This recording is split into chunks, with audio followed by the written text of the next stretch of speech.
call me Mystic Mac because I predict these things. Welcome back, guys. I'm going to give you my predictions and breakdowns for every fight at the upcoming UFC Fight Night card from the Apex, headlined by Dolidze versus Anthony Hernandez. Gonna run through all of my picks for the card. If you guys are looking for a little bit more in-depth look at these fights, go to my channel. I do dedicated videos to each fight where I break down the fighters, what they're good at, what they're not, game plans, how I see the fights playing out, how I think each fighter will win. So check those out if you want to. Don't forget to like and subscribe. And let's get into it. The first fight of the night is Julius Stoliarenko versus Gabriella Fernandes. I'm gonna go with Gabriella Fernandes in this one. Julius Stoliarenko, Hodger Gracie black belt, very good off of her back. Really good from the mount position, getting arm bars from everywhere. She's got arm bars over Molly McCann. Jessica Rose Clark dislocated both of their elbows, had several arm bar wins on the regional scene. So if she can get it to the ground, she's dangerous. She can finish you there. Throws a lot of heat on the feet, but really she's just trying to get you thinking that you're engaging. And then once you start to engage on the feet, she's slipping under with well-timed takedowns. Gabriella Fernandes, again, very technical on the feet, probably more explosive, more athletic, has more power, better striker. She's also a jiu-jitsu brown belt, so I think that she'll get the better on the feet, be able to defend the takedowns, and get a decision win over Julius Stoliarenko, who's 2-5 in the UFC. You know, very dangerous, but very inconsistent. You know, and Gabriella Fernandez's career, she's had some really good performances, really high-level, fun fight with Carly Judice, coming off of an upset win over Kong Wang where she knocked her down and got the rear naked choke in round 2, and her only losses are to Tereza Bledza and Jasmine Jasudavicius, who very good grapplers, very good wrestling. I don't think that Julius Stoliarenko has the level of wrestling and takedown ability that these ladies do to kind of keep Gabriella Fernandez on her back the entire time. She kind of crashes in and just kind of works on timing as you're overextending, and I think Fernandez is just going to be a little bit too strong, too technical, managing the distance well to allow Stoliarenko to get the takedown and get to any dominant position to get that armbar. So I'm going to go with Gabriella Fernandez in that one. Moving on, Uros Medic takes on Gilbert Urbina.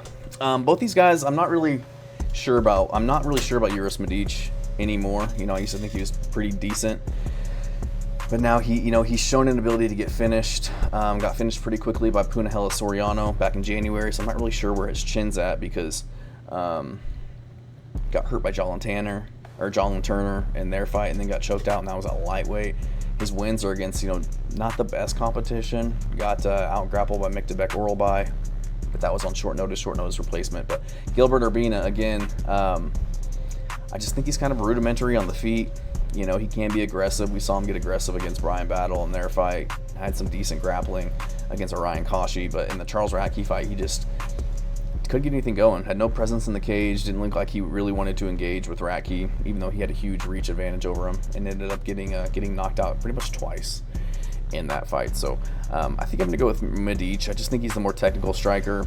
If Gilbert Urbina can start working his takedowns and get Medic to the ground, I think he can win. That's the pathway to victory against Medic. But I think Uros is just a little bit better on the feet, a little bit more power, and a little bit more finishing ability. So I'm going to go with Uros Medic in this one to get the KO over Gilbert Urbina, who is pretty chinny and been KO'd several times now. Charles Radtke, Trayshawn Gore. So can be hurt. So I'm going to go with Uros Medic to get this one done. Next up is Joselyn Edwards versus Priscila Cachoeira. I'm going to go with Joselyn Edwards. Very aggressive striker, heavy leg kicks, good feints, keeps her opponents on her toes, dynamic, athletic, mixes her targets up well. Priscila Cachoeira kind of relies on her right hand, kind of stands up tall, one and done type of striker. Doesn't really move out of the way or move her head off the center line when engaging. And can be hit, absorbs a lot of strikes in her fights. So I'm going to go with Joselyn Edwards to get this one done. I think she'll just be the busier fighter. She's younger. I think she'll be more dynamic, more athletic, be able to defend any takedowns that Cachoeira brings her way, and get this one done by decision. Also, Cachoeira is taking it on short notice. Joselyn Edwards is supposed to be fighting Mayra Buena Silva. who had to pull out. So Joselyn Edwards, puts a lot of volume out there, has good pace, good cardio, taking on Cachoeira, who's taking the fight on short notice. She tends to fade later in fights as well. So I'm going to go with Joselyn Edwards, get this one done by decision. Elijah Smith takes on Toshiomi Kazama. I'm going to go with Elijah Smith. I just think he's the better athlete, better fighter, more willing to engage in a firefight and actually be in a fight. Toshiomi Kazama, I see him in fights, he's getting hurt, things aren't going his way, and you can visibly see him like wincing in the cage, like, get me out of here, And Elijah Smith's a dog. He's only been doing MMA for like 4 or 5 years since COVID started. Comes from a freestyle wrestling background, state champion, wrestled in college for a little bit. He's just shown a lot of potential in the small amount of time that he's been doing this. He's only 22 years old, so he's going to be making drastic improvements, whereas Toshiomi Kazama, jiu-jitsu brown belt, very explosive takedowns. He's just desperately trying to get the fight to the ground. He doesn't want to be on the feet. Been dropped 3 times in his last fights, KO'd twice, KO'd by flying knee before that. I think the fight to get him, get his shot in the UFC was a win on the road to the UFC over a guy who was 27-11 at the time. He's just taking tons of damage. And I don't think he's going to be able to get his takedowns to get Elijah Smith to a place where he can win this fight. So I'm going to go with Elijah Smith to get this one done. I think he can get the decision and just beat him up on the feet, or more than likely get the KO. Julius Walker takes on Rafael Cerqueira. So Julius Walker was perfect at 6-0 before he had his short notice fight against Alonzo Minifield that he took on, I think, 10 days notice. All of his 6 wins were by finish. And he had a really impressive showing of himself against somebody like Alonzo Minifield, who's very big, very experienced, can wrestle, hits like a truck, and he had a really good performance. Losing a split decision, you could argue he won it, but I thought that was very impressive of him. And he's young. I think he's like 25, 26. Yeah, he's 26 years old, not even in his prime yet. Big dude, 6'4", 78-inch reach. All the time in the world to improve. And taking on Rafael Cerqueira, who's 35 years old. Also a big dude, 6'3", 76-inch reach, but he was also undefeated heading into his UFC debut. He was 11-0, got standing TKO'd by Ibo Aslan, where he just got rocked and then just kind of stood there and didn't move and got TKO'd, and the same kind of thing with Modestas Bukauskas. And I know these guys are good, but I can't pick you after performances like that, where you've landed 10 significant strikes in your 2 UFC fights. You've been knocked out twice. You've only been in the cage for a little over 3 minutes. Like, it's just not a lot of momentum. He hasn't really shown me anything yet that shows me that he's talented or deserves to be in the UFC. And obviously can be finished. It looks like he's got a lot of finishes on the regional scene, but he's 7-0, 8-0, fighting guys that are 1-1, 0-1. So who knows the caliber of opponents that he's fighting. The guy that he fought before getting into the UFC was 6-3, now 6-4. So I just don't trust Rafael Cerqueira at this point in his career. He's getting up there in age, taking a lot of damage. So I'm going to go with Julius Walker to get the KO or the decision in this one. Next up, Eryk Anders versus Christian Leroy Duncan. I'm going to go with CLD in this one. I think Christian Leroy Duncan is the much better guy on the feet. I think he's more explosive, manages his distance better, just more technical. He's going to be the longer fighter. He's going to have a 4-inch reach advantage. He's going to be much younger.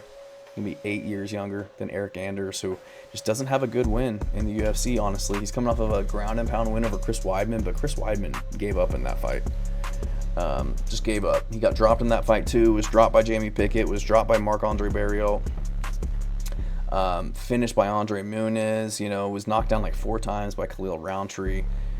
So he's just too finishable for me. And at 38 years old, doesn't have a really a good win, in my opinion, in his entire career, really. I mean, Darren Stewart, Kyle Dawkins, Jamie Pickett, Chris Weidman, like, these are not top tier caliber fighters. And the guy that he's losing to, Marc-Andre Barriault, Jun Young Park, that's a good or not a bad loss. The Iron Turtle, he lost by split decision, but Andre Muniz, like, a lot of these guys are just showing to not be top tier quality.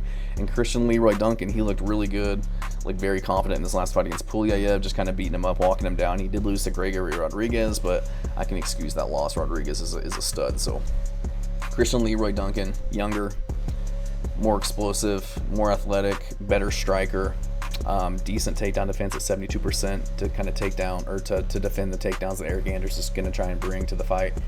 And I think he gets Eryk Anders out of there by KO. Next up, Miles Johns versus Jean Matsumoto. I'm going to go with Jean Matsumoto. Jiu-Jitsu, Muay Thai black belt, been training martial arts since he was like 6 years old. Will stand and trade in the pocket, look to counter, kind of keep his hands up, but, he will bite down on his mouthpiece and engage.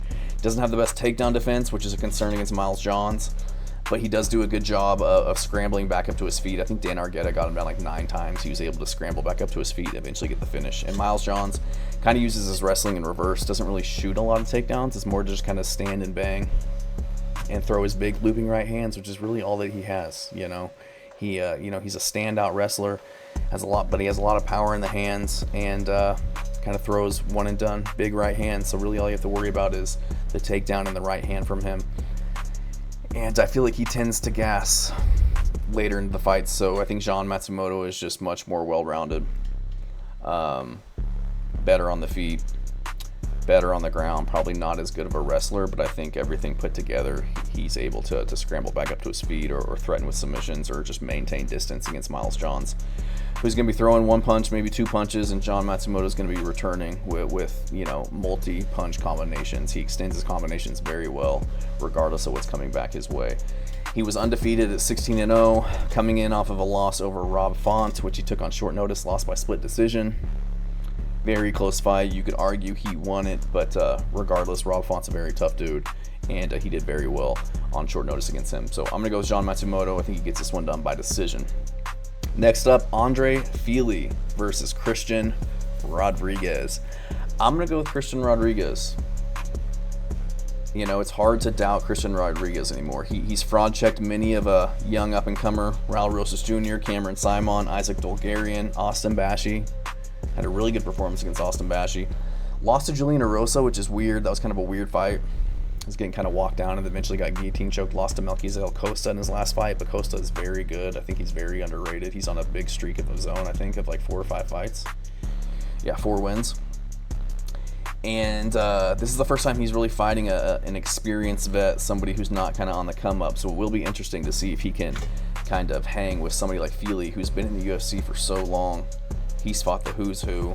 He's also had tons of tread on the tires, He's been knocked out several times, can be finished. He's got really good movement, good striking, fights well on the back foot, decent wrestling, decent takedown defense. But I think Christian Rodriguez is just going to be a little bit better in terms of the forward pressure, the grappling, the striking, mixing in his strikes with his takedowns. Has very good choke game, Darce's power guillotines, anaconda chokes. Has power in his hands too, but usually he's, a lot of his fights you see him grappling just because he's either looking for the takedowns against guys who are good strikers, or he's having to defend the takedowns against people like Dolgarian, Bashi, Raul Rosas Jr. So be curious to see how he performs against a guy like Fili who doesn't want to grapple, who wants to keep it on the feet. But I do think that he'll be good at, pushing Fili back, getting respect with his hands, throwing big combinations, getting him to the cage, dragging him to the ground. And I think he has the chin to take what's coming his way from Fili, and I think he'll have the better cardio. Sometimes you see Fili starting to gas towards the end of fights, and I think this is going to be a grappling, heavy, very fast-paced fight dictated by Christian Rodriguez. So I think he's going to get the win here. I could see him finding a choke in a scramble against Andre Fili and getting the win. Iasmin Lucindo takes on Angela Hill. Iasmin Lucindo was on a tear there for a little bit. Everybody thought she was the next big thing. Went pro at the age of 14, been in the UFC since 2022. Lost to Yasmin Uruguay in her UFC debut in a very high-level boxing match.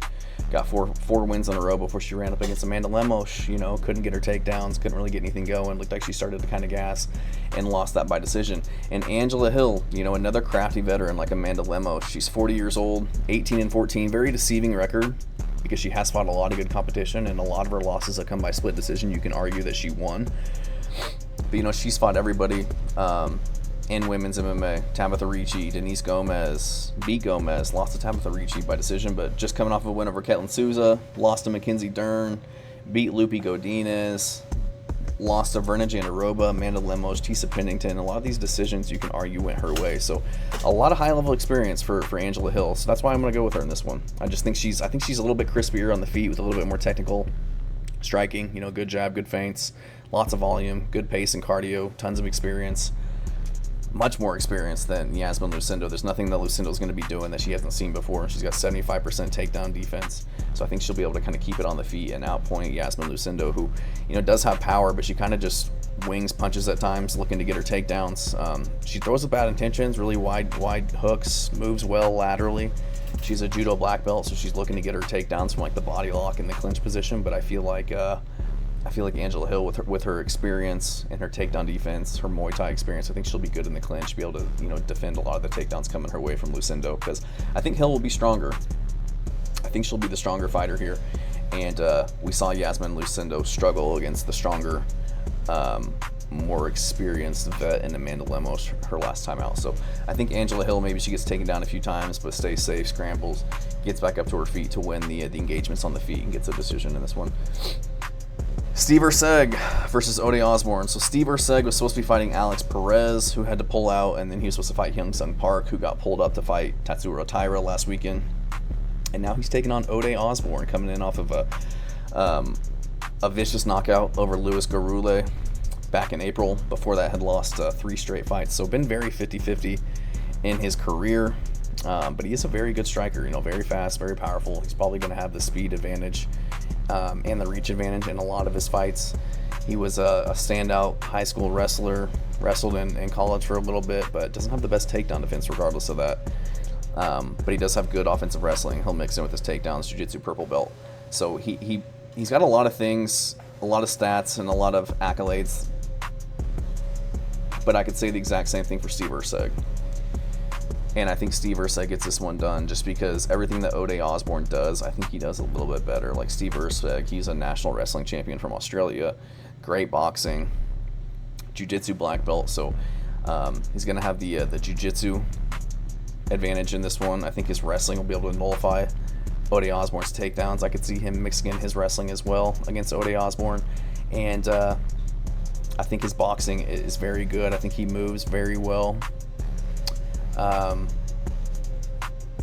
I think his movement and his footwork will just be able to kind of negate the offense coming his way from Osbourne. I think he'll have the technical ability just to kind of outpoint Osbourne, land more volume as the fight goes on, and just kind of take over. Ode Osbourne tends to gas as the fight progresses, and I think if this fight does go to the ground, we've seen Ode Osbourne, he can be controlled on the ground. He was controlled by Ronaldo Rodriguez in their fight, who's just kind of a blue belt. So I think if Steve Erceg can get it to the ground, I think he can have a lot of success there. He's also had the full camp. He's never had a cardio concern. He's gone 5 hard rounds against the best guys in the world, Moreno, Pantoja, coming in off a loss over Kai Kara France. But, you know, Kai Kara France is a top 5 guy. He's been a top 5 guy for a long time. So I think Steve Erceg has more ways to win this fight. I think he's more well-rounded. I think he does everything just a little bit better than Ode Osbourne. So I think he's going to get this one done. I think he'll outpoint Ode Osbourne. I don't think he'll get the finish by any means, but I think he'll get a decision win over Osbourne. And to the main event, Roman Dolidze versus Anthony Hernandez. You know, I was thinking about this fight, and I was thinking, you know, Anthony Hernandez, wrestling heavy, pressure personified. He's looking to drag you into deep waters, looking to throw hands, shoot takedowns, and just drown you. And this is a 5-round fight where, you know, he can push and drive a hard pace the first 2 rounds, maybe even lose them, and then take over as the fight progresses and win the last 3 rounds or get the finish. And Roman Dolidze, you know, he throws big clubbing right hands. He doesn't put a lot of volume out there. He gets a lot of respect on the feet to the point where he doesn't have to really push a high pace and really get tested, but he doesn't have better cardio than Anthony Hernandez. But the thing is he's got such a good ground game and just devastating leg lock game off of his back. Jiu-jitsu black belt, you know, very credentialed guy on the ground. It makes me wonder if he can kind of negate what's coming from Anthony Hernandez. If Anthony Hernandez will be hesitant to close the distance and engage for fear of getting chinned. If he'll be afraid to go to the ground with Roman Dolidze because he'll be rolling for legs and being very active off of his back. You know, we saw him get that, was it a calf slice or TKO over, what was his name? Jack Hermanson, which was super impressive. We saw him blow out Phil Haas's knee and then get him KO'd on the feet. But I think Anthony Hernandez is going to be a little bit too good on the ground to let that happen to him. You know, he can be hit on the feet. We've seen him get hit by Holland, Shabazian. You know, Pereira was hitting him before he started to take over. And Dolidze, he's going to be the bigger, stronger guy. I think he's got more damage potential on the feet and on the ground. Just on the ground, he'll just rip limbs off of you if you let him. But I see Anthony Hernandez kind of slowly taking over as the fight progresses. You know, maybe he slugs it out with Roman Dolidze, gets him a little tired, makes him work really hard in rounds 1 and round 2, just defending punches, defending takedowns, not really committing to anything, maybe holding him up against the cage where he can make him work, sap his gas tank, but not really give him an opportunity to roll for a leg or to, you know, break anything off of him. And I just think Anthony Hernandez, eventually he's going to start getting his takedowns. Roman Dolidze is going to slow down. He's going to be able to settle into more dominant positions, stay safe, stay comfortable, stay on top. He has an uncanny way of kind of staying on top and reversing positions and things like that. And I think as the fight progresses, Anthony Hernandez will take over. Dolidze, you know, he's used to fighting at kind of a measured pace. So I think Hernandez will make it gritty, make him work, and start to take over, you know, into the second round, into the third round, and just start to kind of drown him in the later rounds. So I'm going to go with Anthony Hernandez to get this one done by decision. Let me know what you guys think, and appreciate you watching. Thanks.